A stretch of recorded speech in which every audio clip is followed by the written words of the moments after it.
नमस्ते प्यारे विद्यार्थियों। राजकीय महाविद्यालय गोविंदगढ़ की ऑनलाइन कक्षाओं में आपका स्वागत है।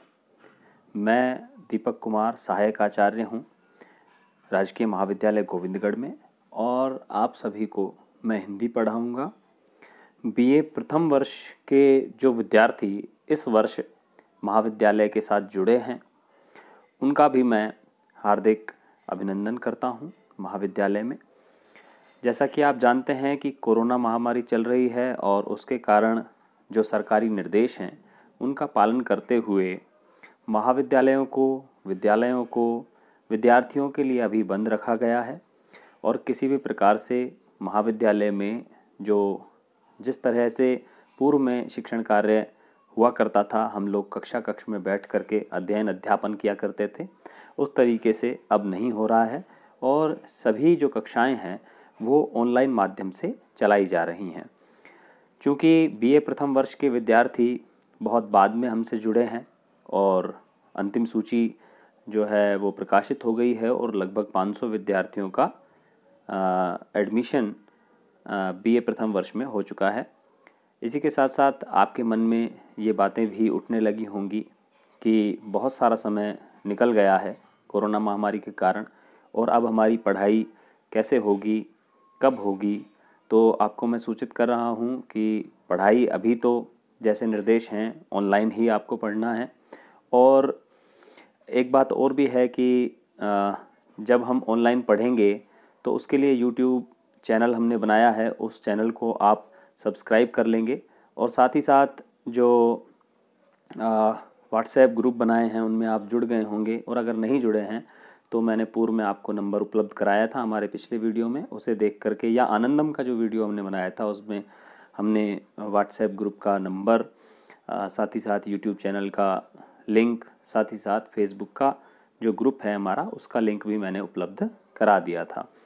अभी हम बात कर रहे हैं राजऋषि भर्तृ मत्स्य विश्वविद्यालय अलवर के बीए प्रथम वर्ष के जो हिंदी का पाठ्यक्रम है उसकी। आप जानते हैं कि जिन विद्यार्थियों ने प्रवेश लिया है उन सभी विद्यार्थियों को एक सामान्य हिंदी का पेपर देना होगा। सामान्य हिंदी का जो पेपर है वो सभी विद्यार्थी देते हैं और इसे पास करना अनिवार्य होता है। यदि आप इसमें फेल हो जाते हैं तो आप द्वितीय वर्ष में और तृतीय वर्ष में भी ये परीक्षा दे सकते हैं। तो ये 3 घंटे का पेपर होता है सामान्यतः। कोरोना के कारण इसमें कुछ कमी हो सकती है, लेकिन अभी ऐसा कुछ निर्धारित नहीं है। तो आप ये मान के चलें कि 3 घंटे का पेपर है जिसके पूर्णांक 100 हैं। इस प्रश्न पत्र को 2 भागों में बांटा गया है, एक तो है साहित्य खंड, दूसरा है व्याकरण खंड। साहित्य खंड में भी गद्य और पद्य 2 भाग हैं। मैं सबसे पहले गद्य भाग को आपके सामने बता देता हूँ।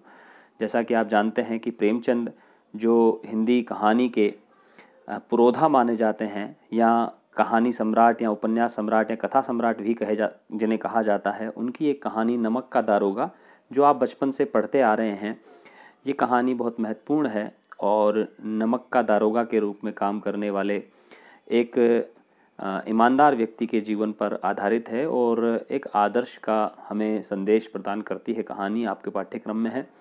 महादेवी वर्मा जिन्होंने रेखाचित्र और संस्मरण बहुत अधिक मात्रा में लिखे हैं गद्य में, हिंदी गद्य में, इनका एक संस्मरण हमें प्रणाम नाम से पढ़ने को मिलेगा।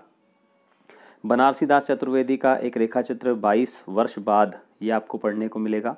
साथ ही साथ गुणाकर मुले का शनि सबसे सुंदर ग्रह एक विज्ञान कथा है। सरदार पूर्ण सिंह का आचरण की सभ्यता, ये एक विचारात्मक निबंध है, भावपूर्ण निबंध है और निबंधों की दुनिया में सरदार पूर्ण सिंह जी बहुत महत्वपूर्ण स्थान रखते हैं। लाक्षणिकता इनकी निबंधों की एक महत्वपूर्ण विशेषता है। हरिशंकर परसाई जो कि एक व्यंग्यकार हैं, उनका भोलाराम का जीव पूर्व में भी आपने पढ़ा होगा, नहीं पढ़ा होगा तो इस वर्ष आप पढ़ेंगे। भारत भूषण अग्रवाल का महाभारत की सांझ जो एकांकी है, आप जानते हैं कि एक अंक में जिसमें कथा का कोई एक हिस्सा लेकर के, किसी बड़ी कथा का एक हिस्सा लेकर के एकांकी लिखी जाती है, एक अंक की होती है। ये महाभारत की सांझ जो है ये महाभारत कालीन जो कथा है उस पर आधारित है।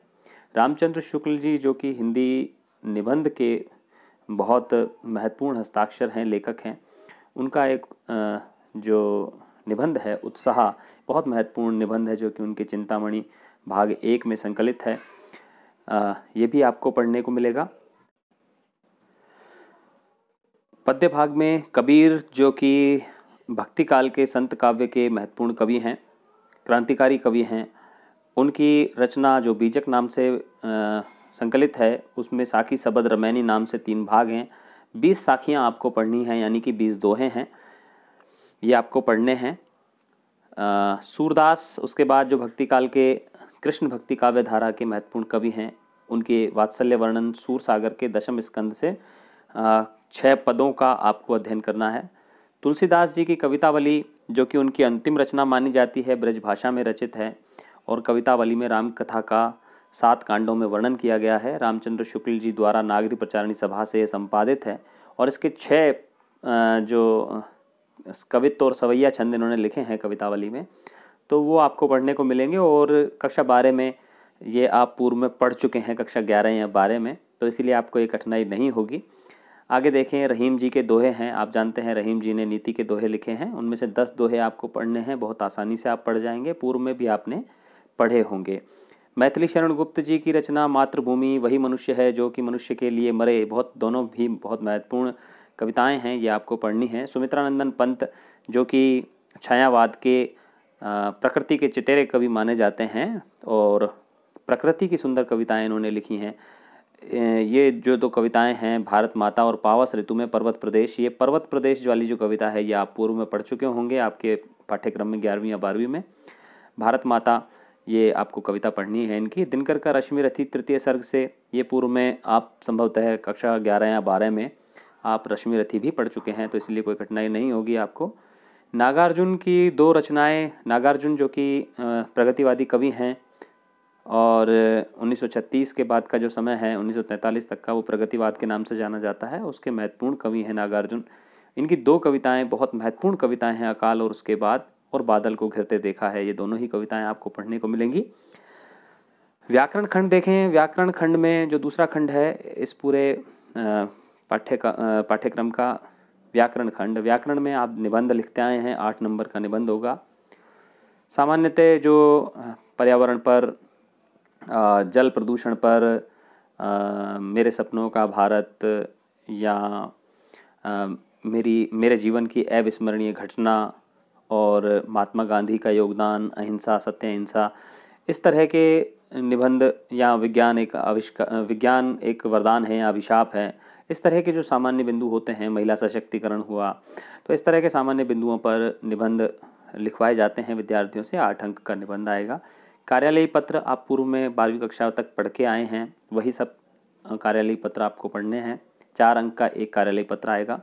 संक्षेपण यानी कि किसी दी हुई वस्तु को संक्षिप्त रूप में लिखना। पल्लवन यानी कि किसी संक्षिप्त वस्तु का विस्तार करना। उपसर्ग, संधि, प्रत्यय, समास, ये आप पूर्व से पढ़ते आ रहे हैं 8वीं 9वीं क्लास से ही, तो ये सब आएंगे। वाक्य शुद्धि, मुहावरे, पारिभाषिक शब्दावली, संज्ञा, सर्वनाम, विशेषण, क्रिया, क्रिया विशेषण, ये सारी बातें आप पूर्व में पढ़ चुके हैं। शब्द युग्मों का अर्थ भेद, वाक्यांश के लिए एक शब्द, पर्यायवाची विलोम शब्द, ये सब कुल मिलाकर के 52 अंक का ये जो व्याकरण खंड है आपका रहेगा। और जो आपका गद्य और पद्य वाला भाग है वो 48 अंक का रहेगा। तो इस तरह से कुल 100 नंबर का ये पेपर रहेगा आपके लिए। अब ये तो हुई सामान्य हिंदी की, जो सभी BA प्रथम वर्ष के विद्यार्थियों के लिए बहुत उपयोगी है। अब हम हमारे अगले वीडियो में बात करेंगे केवल हिंदी साहित्य के जो प्रथम प्रश्न पत्र है और द्वितीय प्रश्न पत्र है उस पर। तो वो वीडियो उन विद्यार्थियों के लिए बहुत उपयोगी रहने वाला है जो विद्यार्थी हिंदी साहित्य विषय लेकर के BA प्रथम वर्ष में जिन्होंने प्रवेश लिया है। तो मैं आशा करता हूँ ये जो पाठ्यक्रम का वीडियो हमने आज बनाया है ये आपके लिए बहुत उपयोगी रहा होगा। आगे भी आप YouTube चैनल जो हमारा है उसको सब्सक्राइब कर लें, और आगे भी आपकी कक्षाओं के वीडियो हम यहाँ से डालते रहेंगे और आप अध्ययन करते रहें।